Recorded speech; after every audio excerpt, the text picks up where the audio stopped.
lahat ng projects, wala naman kaming ghost project, hindi sikat ang multo sa amin eh. Walang ghost project sa amin. Kahit wala pong ghost project, kung palpak ang implementasyon o hindi tugma ang pangangailangan ng komunidad, halos pareho rin ho ang epekto.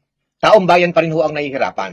Mga kababayan, dito po papasok ang accountability, mas malaking usapin ng kalidad ng pamamahala at pagpapatrabaho nitong mga proyektong ito.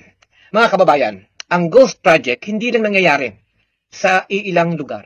Halos buong Pilipinas po nangyayari yan. Ano ang gagawin po natin sa problemang ito na ginagamit na gatasan ng pamahalaan ng mga nakaupo sa pwesto ng mga politiko, kasapakat, ang mga kontraktor at ang mga nasa ahensya ng gobyerno. Dapat po isulong po itong masusing pag-audit hindi lang po sa flood control projects, kundi sa pagpapagawa ng mga buildings, pagpapagawa ng mga kalsada, pagpapagawa ng mga tulay. Dapat masusi po ang pag-audit niya ng COA.